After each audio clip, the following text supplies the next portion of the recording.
ముందుగా హెడ్లైన్స్ చూద్దాం. జూబ్లీహిల్స్ ఉప ఎన్నిక కాంగ్రెస్ బలం పెంచుతుందని మీనాక్షి వ్యాఖ్య.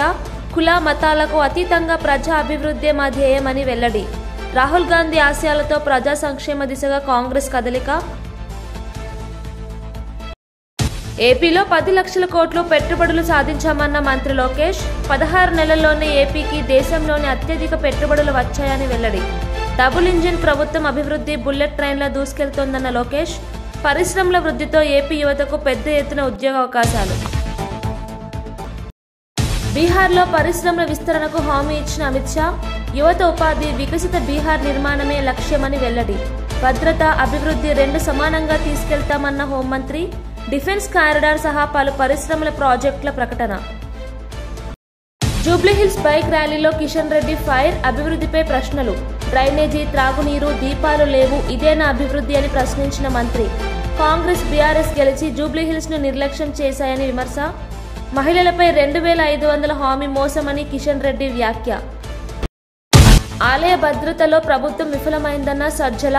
ఇంటెలిజెన్స్ విఫలమైంది, భక్తుల ప్రాణాలు ప్రమాదంలో ఉన్నాయని వ్యాఖ్య. ఆలయ ఘటనలపై ప్రభుత్వంపై సజ్జల రామకృష్ణారెడ్డి విమర్శ. భద్రతా చర్యలు పటిష్టం చేయాలని అధికారులకు ఆదేశాలు. ముఖ్యమంత్రి చంద్రబాబు నాయుడు లండన్ పర్యటనలో ప్రపంచ స్థాయి పారిశ్రామికవేత్తలతో వరుసగా చర్చలు జరిపారు. Rolls Royce group CTO Nikki Grady Smith తో భేటీ అయి ఏపీలో ఉన్న అవకాశాలను వివరించారు. ఏరో ఇంజిన్లు, డీజిల్ ప్రొపల్షన్ సిస్టమ్స్ తయారీలో రోల్స్ రాయల్స్ కు ఉన్న అనుభవాన్ని రాష్ట్రాభివృద్ధికి వినియోగించాలన్నారు. ఓర్వకల్లులో ఎంఆర్ఓ యూనిట్ ఏర్పాటు, విశాఖ, తిరుపతిలో గ్లోబల్ కాంపోనెంట్ సెంటర్స్ ప్రారంభమై చర్చించారు. భోగాపురం విమానాశ్రయం సమీపంలో ఏవియేషన్ ఎకోసిస్టమ్ నిర్మాణం సాధ్యమని చెప్పారు. SRAM, MRAM group chairman Shailesh Hiranandani, శాంకో హోల్డింగ్స్ చైర్మన్ సంపత్ కుమార్ మల్లాయిలతో సమావేశమై సెమీకండక్టర్, ఎనర్జీ స్టోరేజీ రంగాల్లో పెట్టుబడులపై చర్చించారు. ఏపీలో వనరులు, మౌలిక సదుపాయాలు సమృద్ధిగా ఉన్నాయని చంద్రబాబు వివరించారు. గ్లోబల్ సంస్థలను ఆహ్వానిస్తూ పరిశ్రమల అభివృద్ధి రాష్ట్ర భవిష్యత్తు అన్నది ఆయన సందేశం. వచ్చే ఏడాదిలో 120 గ్లోబల్ క్యాపబిలిటీ సెంటర్లను ప్రారంభించి కొత్తగా 1.2 లక్షల మందికి ఉద్యోగాలు కల్పించాలని లక్ష్యంగా పెట్టుకున్నామని మంత్రి దుద్దిల శ్రీధర్ బాబు అన్నారు. సోమవారం హైదరాబాద్ హైటెక్ సిటీలోని నాలెడ్జ్ పార్క్ ఏర్పాటు చేసిన వాన్గార్డ్ న్యూ ఇండియా ఆఫీస్ను డిప్యూటీ సీఎం భట్టి విక్రమార్కతో కలిసి ఆయన ప్రారంభించారు. ఈ ఉద్యోగాలను అందిపుచ్చుకునేలా నైపుణ్య శిక్షణ అందిస్తామన్నారు.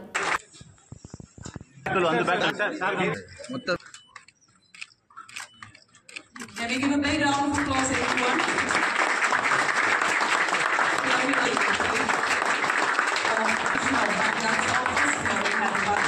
Thank you so much, sir. Thank you for doing this.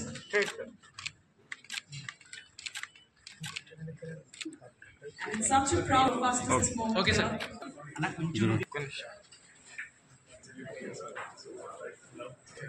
Cell phone load down. Okay.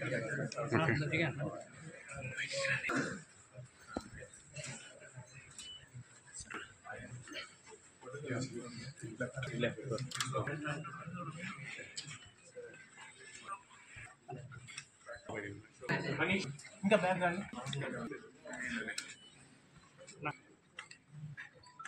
Selves same.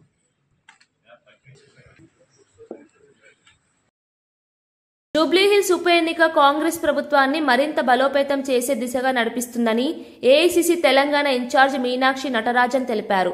సోమవారం మీడియాతో మాట్లాడిన ఆమె కులమతాలకు అతీతంగా ప్రజా శ్రేయస్సు, అభివృద్ధి కోసం కాంగ్రెస్ కృషి చేస్తుందన్నారు. బడుగు బలహీన వర్గాలకు నిజమైన న్యాయం జరిగేది కాంగ్రెస్ ద్వారానే అని వ్యాఖ్యానించారు. రాహుల్ గాంధీ ఆకాంక్ష ప్రతి కుటుంబం సుఖశాంతులతో జీవించే బలమైన ఐక్యత గల దేశం కావడమని ఆమె అన్నారు. జూబ్లీహిల్స్ ఉప ఎన్నికలో ప్రజల తీర్పు కాంగ్రెస్ పాలన పట్ల ఉన్న విశ్వాసానికి నిదర్శనంగా నిలుస్తుందని మీనాక్షి పేర్కొన్నారు. తెలంగాణలో అభివృద్ధి, సంక్షేమం కలిసి నడిచే కొత్త రాజకీయ పంతాను కాంగ్రెస్ స్థిరపరుస్తుందని ఆమె స్పష్టం చేశారు.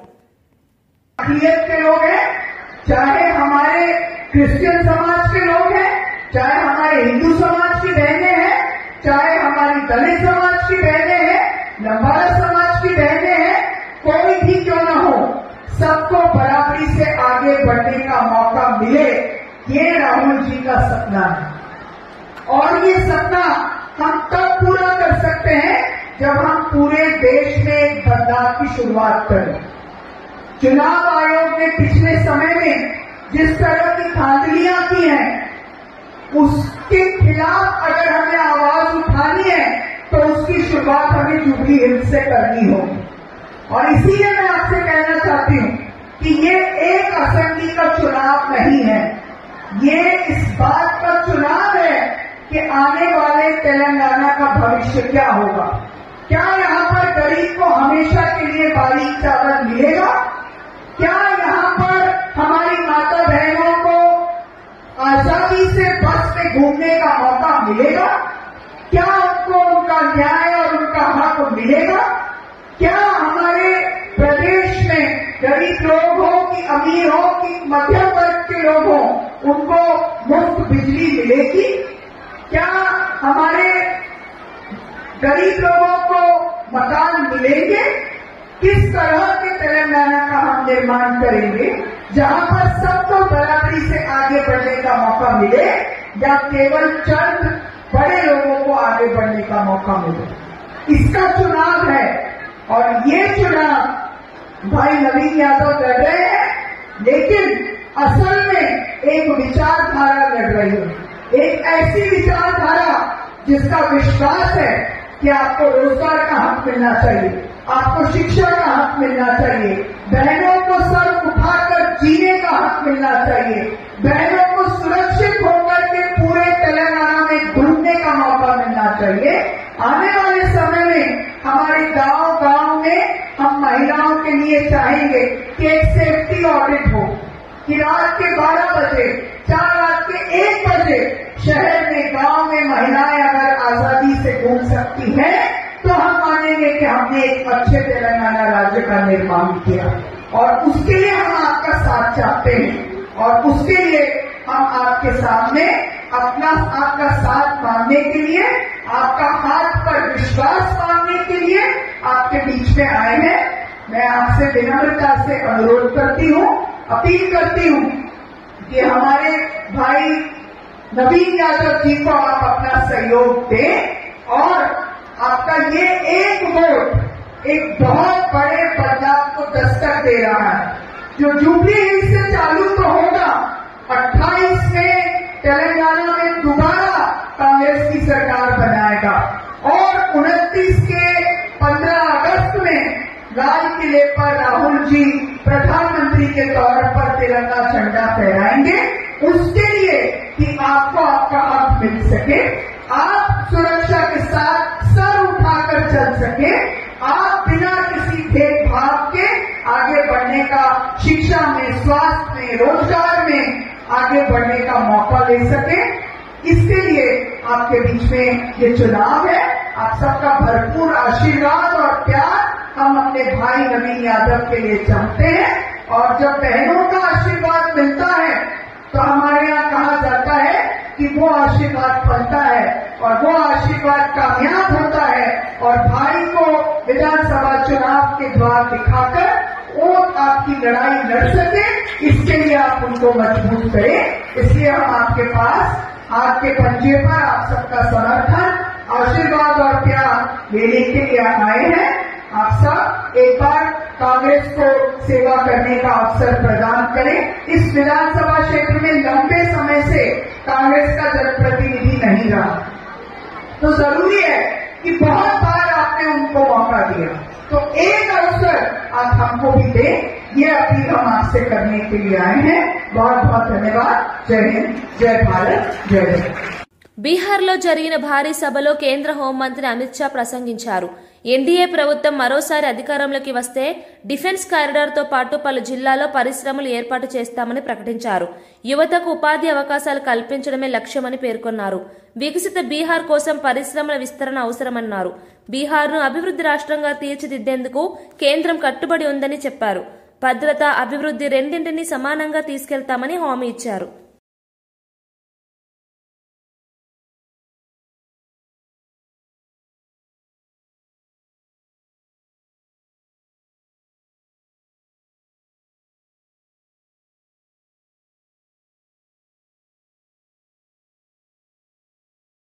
सीता माता के मंदिर का प्राण प्रतिष्ठा होगा, उसी दिन सीतामढ़ी से लेकर अयोध्या तक हम वंदे भारत ट्रेन भी चालू कर देंगे। वंदे भारत ट्रेन जो अयोध्या आएगा वो सीतामढ़ी आएगा।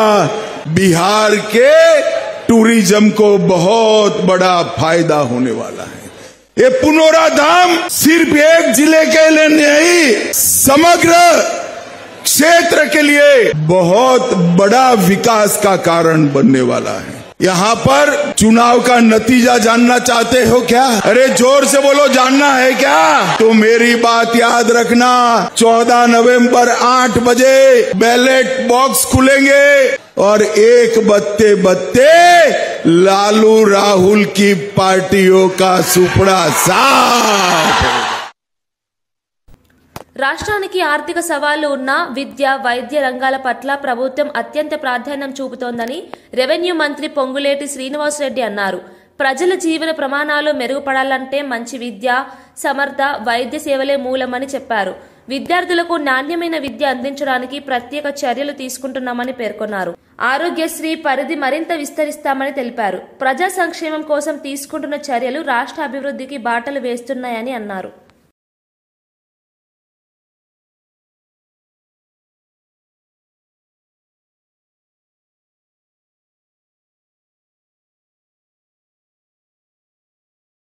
ప్రధానంగా 8 కోట్ల రూపాయలతోటి విఎస్టి హైదరాబాద్ రౌండ్ టేబుల్ వారు నిర్మిస్తున్న 60 గదుల భవనము, అంగన్వాడీ సెంటరు, డైనింగ్ హాలు ప్రత్యేకంగా నేను విఎస్టి యాజమాన్యాన్ని అభినందిస్తున్నాను. రాబోయే కాలంలో కొత్తగా ఒక స్కూల్ బిల్డింగ్, ఆదినాగిరి స్కూల్ బిల్డింగ్ 60 రూమ్లతోటి డైనింగ్ హాల్ తోటి ఈరోజు శంకుస్థాపన చేశాము. కాలనీలో నివసించే వాళ్ళు కూడా ఇబ్బంది పడొద్దన్నది ప్రభుత్వానికి చిత్తశుద్ధి ఉంది. అంత క్లారిటీగా గౌరవ ముఖ్యమంత్రి రేవంత్ రెడ్డి గారు కూడా చెప్పడం జరిగింది. రేషన్ బియ్యం, సన్న బియ్యం మీ ఇళ్ల దగ్గరే ఇక్కడే ఇవ్వడం జరుగుతుంది. దాన్ని ఈ నెల 10వ తారీఖు నుంచే కూడా ఇస్తారని కూడా తెలుపుతున్నాను. అఫ్జల్గంజ్, నాంపల్లి, చార్మినార్, పటాన్చెరు ఈ 4 ప్రాంతాలకి బస్సుల ఇబ్బంది ఉందని చెప్పడం జరిగింది. ఆ శాఖ మంత్రివర్యులు కూడా ఈ రోజు రావాల్సి ఉంది. అనుకోకుండా ఒక దురదృష్టకరమైన సంఘటన జరిగి ఆర్టీసీ బస్సులో సుమారు 19 మంది కంకర లోడ్ పడి చనిపోయారు. గౌరవ మంత్రివర్యులు అక్కడికి వెళ్లిన కారణంగా ఇక్కడికి రాలేకపోయారు. కాబట్టి తప్పకుండా ఆ 4 ప్రాంతాలకు కూడా మరిన్ని బస్సులు డైరెక్ట్ గా రాబోయే వారం 10 రోజుల్లో ఏర్పాటు చేస్తామని కూడా ఈ వేదిక ద్వారా నా కుటుంబ సభ్యులైన ఈ కాలనీ వాసులందరికీ మరొక్కసారి చెప్తూ సెలవు తీసుకుంటున్నాను. మంత్రి నారా లోకేష్ తెలిపారు. రాష్ట్రం గత 16 నెలల్లో 10 లక్షల కోట్ల పెట్టుబడులను ఆకర్షించిందని. దేశవ్యాప్తంగా స్వదేశీ పెట్టుబడుల ఆకర్షణలో ఏపీ మొదటి స్థానంలో ఉందన్నారు. విజనరీ లీడర్ చంద్రబాబు నాయకత్వం డబుల్ ఇంజన్ బుల్లెట్ ట్రైన్ సర్కార్ మంత్రదండంలా పనిచేస్తోందని అన్నారు. పెట్టుబడిదారుల విశ్వాసం పెరిగిందని, పరిశ్రమల వృద్ధికి స్థిరమైన విధానాలు తీసుకువచ్చామని చెప్పారు.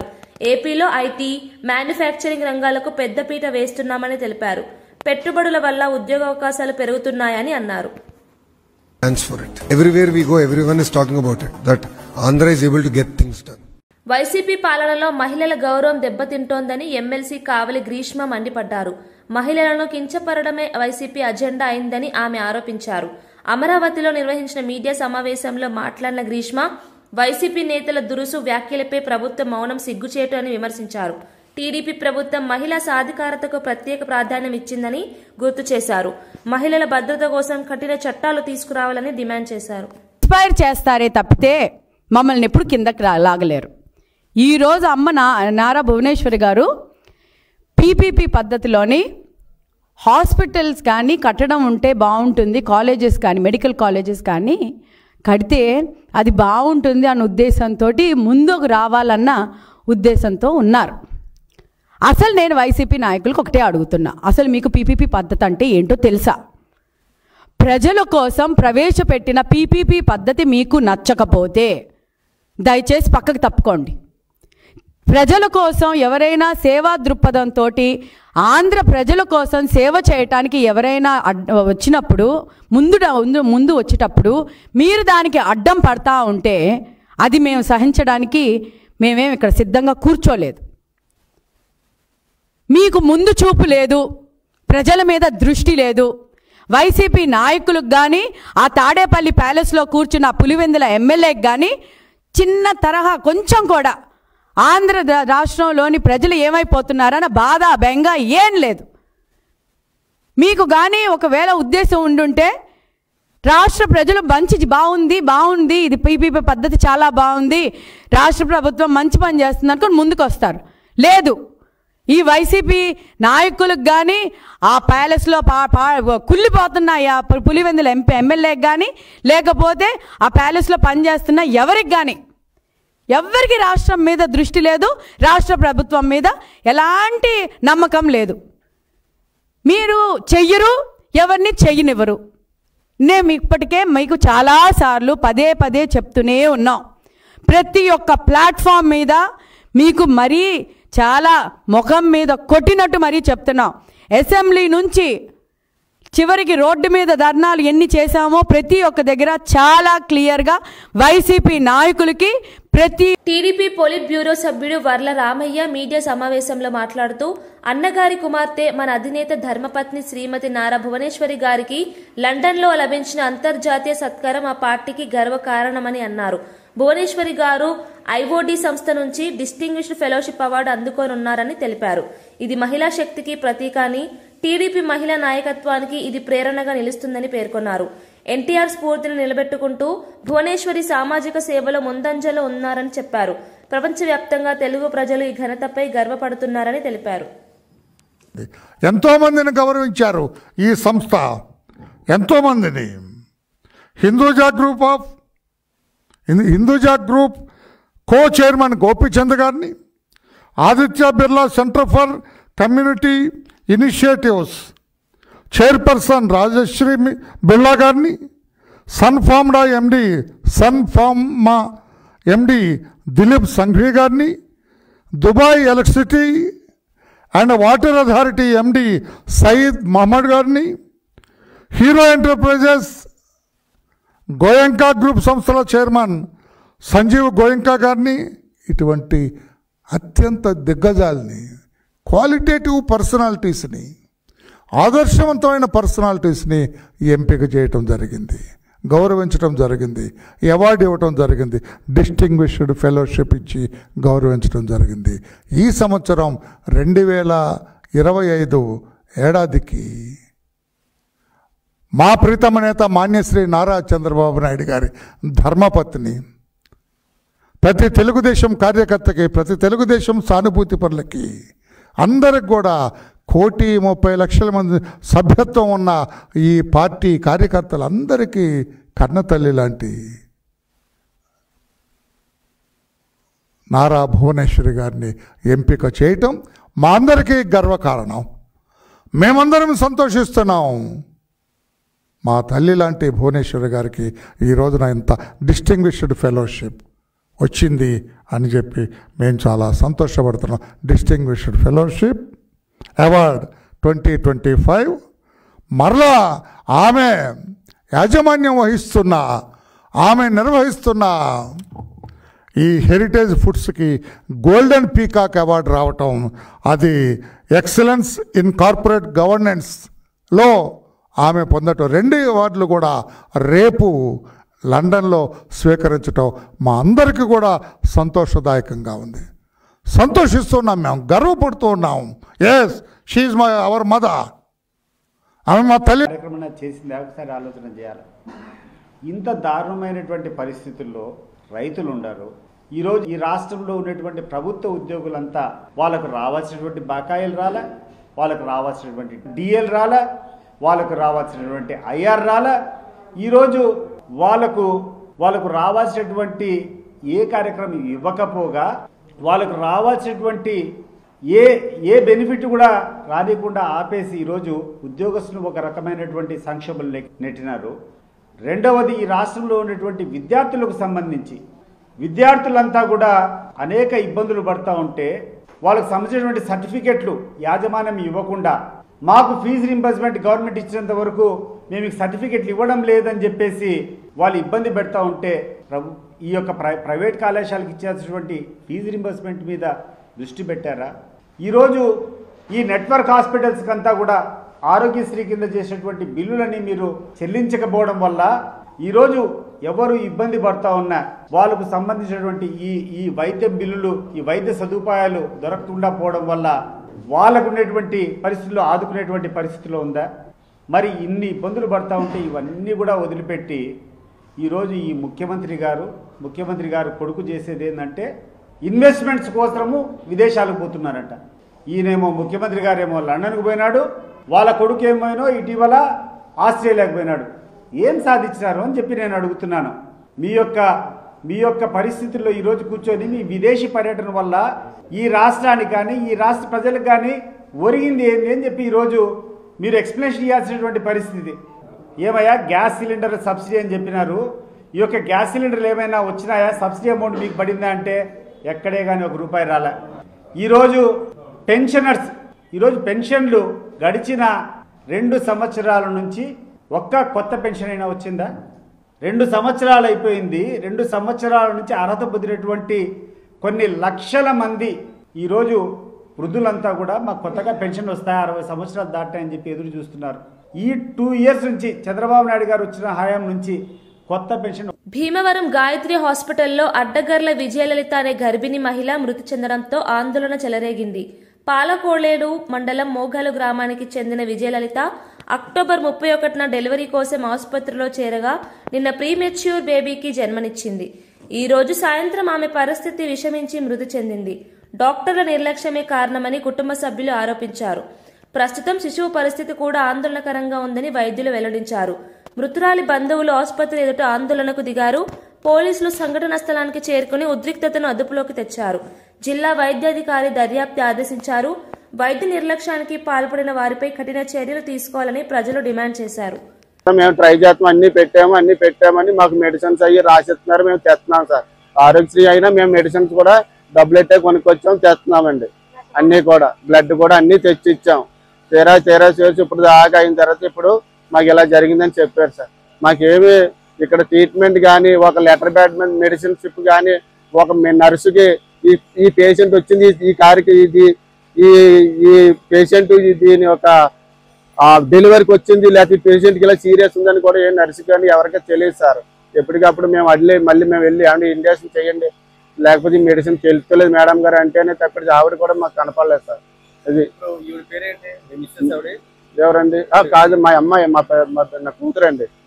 అవును, లలిత, విజయలలిత, అడ్డగల్ల విజయలలిత.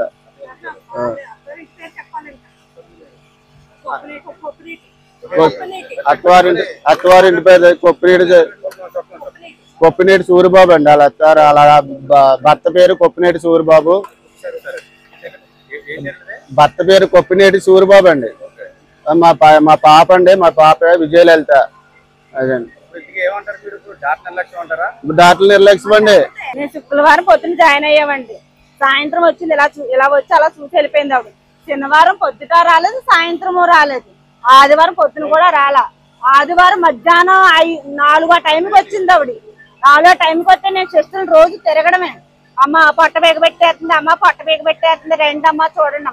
ఒక సిస్టర్ వస్తుంది, అమ్మ నీకు ఒంట్లో బాగాలేదా, నీకు ఫీవరా, లేదా నీకు కొడుకునే పట్టుకుందా ఏంటంటే మేము ఎందుకు జాయిన్ అయ్యామో కూడా సిస్టర్కి తెలియదండి. గంటకో సిస్టర్ వస్తుంది డెలివరీ, నేను సాయంత్రమే అయ్యిందండి. గంటకో సిస్టర్ వస్తుంది. ఏంటి ప్రాబ్లం ఏంటి అన్నది కూడా సిస్టర్కి తెలీదు. నేను డాక్టర్ అన్నదే ప్రాబ్లం అండి. ఏమో కేవలం మా పిల్ల చచ్చిపోవడానికి డాక్టర్ అమ్మే కారణం. అర్థమైందా? మాధురి మేడం అండి. ఇప్పుడు మాకు తెల్లోడు హాస్పిటల్ ఆవిడ పంపిందండి. ఇక్కడికి పంపినప్పుడు ఆవిడ ఎంత అందంగా చూడాలి మమ్మల్ని అసలు పట్టించుకోలేదండి. ఆదివారం మట్టుకు వచ్చింది, ఇలా మా పిల్ల చెక్ చేసి మన 31వ తారీఖునండి ఇక్కడ చేసామండి. ఆవిడ పంపారండి ఇక్కడికి. ఆవిడతో డాక్టర్ కూడా ఫోన్ తో ఆవిడకి మెడిసిన్ ఇవ్వాలో కూడా తెలీదు. వేరే డాక్టర్ ఫోన్ చేసి అడుగుతుంది మాధురి మేడం. నేను మా పిల్లకి ఇంజక్షన్ చేయడం వల్ల, కేవలం మా పిల్లల నిర్లక్ష్యం వల్లే చచ్చిపోయింది మా పిల్ల. మా అమ్మాయి అది నిర్లక్ష్యం వల్ల చచ్చిపోయింది మా పిల్ల. కానీ మా పిల్ల ఎవరో తీసుకురా మాట్లాడుతున్నాం. ఆవిడ ఏమండి 20కి పడిపోయింది, లేకపోతే 30 మీరు మేడం గారు అని ఇప్పుడు ఫోన్ లోనే మాట్లాడుతుంది. నేను గంట కూర్చున్న లోన గంట కూడా అదే మాట్లాడుతుంది ఆవిడ. ఐసీలో ఉండి ఐసీ అంటే నేను చూసేటికి ఇదేంటి ఐసీ ఇది అని అనుకున్నాను. అంత అదంటే ఐసీ అంట. మరి ఆ ఐసీలు ఎలా పెట్టారో ఆ పిల్లలు ఎలా చేశారో మాకు అర్థం కావట్లేదు. పొద్దున్న 8 గంటల పిల్ల మాట్లాడింది. ఏ అమ్మ అంటే బావలాగా ఉన్నాడు, ఫోటో తీసుకున్నారా, మా పిల్లడు బావలాగా ఉన్నాడు, నేను చూసాను, ఫోటో తీసుకున్నానని చెప్పింది పిల్ల. రాష్ట్ర ప్రభుత్వ పనితీరుపై వైసీపీ ప్రధాన కార్యదర్శి ఎస్వి సతీష్ రెడ్డి తీవ్ర ఆగ్రహం వ్యక్తం చేశారు. రైతుల పంటలను ప్రభుత్వం కొనడం లేదని, ఉద్యోగులు ఆర్థిక సంక్షోభంలో ఉన్నారని అన్నారు. విద్యార్థుల ఫీజు రియంబర్స్మెంట్ నిలిచిపోయిందని, ఆరోగ్యశ్రీ కుప్పకూలిందని విమర్శించారు. ప్రజలు కష్టాల్లో ఉన్నప్పటికీ చంద్రబాబు, ఆయన కుమారుడు విదేశీ పర్యటనలో పెట్టుబడుల కోసం తిరుగుతున్నారని వ్యంగ్యంగా వ్యాఖ్యానించారు. రైతు, విద్యార్థి, ఉద్యోగి 3 వర్గాలు నష్టపోతే అభివృద్ధి ఎలా సాధ్యమని ప్రశ్నించారు. ప్రజల సమస్యలపై దృష్టి పెట్టే పాలన కావాలని, వైసీపీ మాత్రం ప్రజల పక్షానే ఉందని తెలిపారు. ప్రభుత్వ వైఖరి దారుణమని వ్యాఖ్యానించారు. ఏ బెనిఫిట్ కూడా రానికుండా ఆపేసి ఈరోజు ఉద్యోగస్తులు ఒక రకమైనటువంటి సంక్షోభం నెట్టినారు. రెండవది, ఈ రాష్ట్రంలో ఉన్నటువంటి విద్యార్థులకు సంబంధించి విద్యార్థులంతా కూడా అనేక ఇబ్బందులు పడుతూ ఉంటే వాళ్ళకు సంబంధించినటువంటి సర్టిఫికెట్లు యాజమాన్యం ఇవ్వకుండా, మాకు ఫీజు రింబర్స్మెంట్ గవర్నమెంట్ ఇచ్చినంత వరకు మేము సర్టిఫికెట్లు ఇవ్వడం లేదని చెప్పేసి వాళ్ళు ఇబ్బంది పెడతా ఉంటే ఈ యొక్క ప్రైవేట్ కళాశాలకు ఇచ్చేటువంటి ఫీజు రింబర్స్మెంట్ మీద దృష్టి పెట్టారా? ఈరోజు ఈ నెట్వర్క్ హాస్పిటల్స్కి అంతా కూడా ఆరోగ్యశ్రీ కింద చేసినటువంటి బిల్లులని మీరు చెల్లించకపోవడం వల్ల ఈరోజు ఎవరు ఇబ్బంది పడతా ఉన్నా వాళ్ళకు సంబంధించినటువంటి ఈ వైద్య బిల్లులు, ఈ వైద్య సదుపాయాలు దొరకకుండా పోవడం వల్ల వాళ్ళకు ఉన్నటువంటి పరిస్థితుల్లో ఆదుకునేటువంటి పరిస్థితిలో ఉందా? మరి ఇన్ని ఇబ్బందులు పడతా ఉంటే ఇవన్నీ కూడా వదిలిపెట్టి ఈరోజు ఈ ముఖ్యమంత్రి గారు కొడుకు చేసేది ఏంటంటే ఇన్వెస్ట్మెంట్స్ కోసము విదేశాలకు పోతున్నారంట. ఈయనేమో ముఖ్యమంత్రి గారేమో లండన్కు పోయినాడు, వాళ్ళ కొడుకు ఏమైనా. అల్లు అరవింద్ కుమారుడు ప్రముఖ నటుడు అల్లు శిరీష్ నైనికాతో నిశ్చితార్థం చేసుకున్నారు. హైదరాబాద్ లో జరిగిన ఈ వేడుకకు అల్లు, మెగా కుటుంబ సభ్యులు మరియు అత్యంత సన్నిహితులు మాత్రమే హాజరయ్యారు. అల్లు అర్జున్, రామ్ చరణ్ దంపతులు వేడుకలో ప్రత్యేక ఆకర్షణగా నిలిచారు. సన్నిహిత వాతావరణంలో జరిగిన ఈ వేడుకకు మెగా అభిమానులు సోషల్ మీడియాలో శుభాకాంక్షలు వెల్లువెత్తిస్తున్నారు. నిశ్చితార్థం వీడియోలో నైనిక తన మనసులోని ప్రేమను పంచుకుంటూ శిరీష్ చాలా కేరింగ్ గా ఉంటాడు, అదే నాకు బాగా నచ్చుతుంది అని చెప్పడం అభిమానులకు ఆకట్టుకుంది. వేడుకలో సంగీతం, ఆనందం, కుటుంబ స్నేహం కలగలిసి అందరినీ మంత్రముగ్ధులను చేశాయి. ఈ వేడుక చిత్రాలు ప్రస్తుతం సోషల్ మీడియాలో వైరల్ అవుతున్నాయి.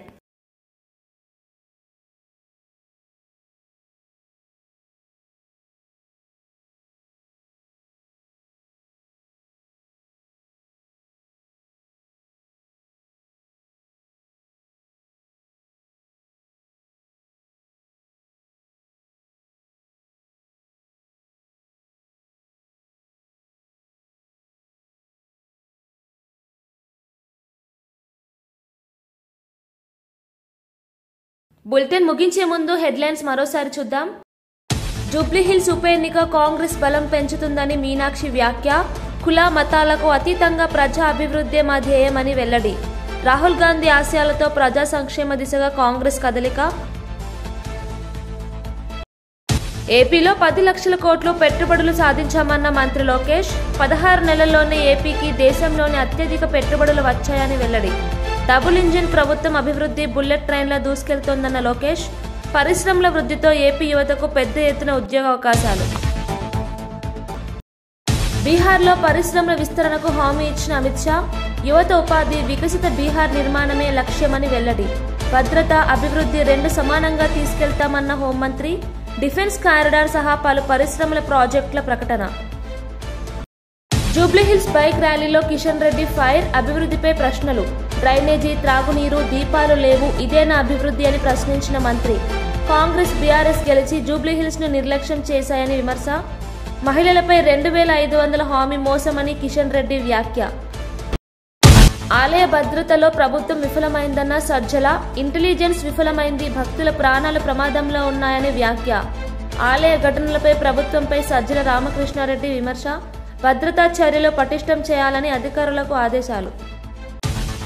ఇవి బులెటిన్ విశేషాలు. మరో బులెటిన్ లో మళ్ళీ కలుద్దాం.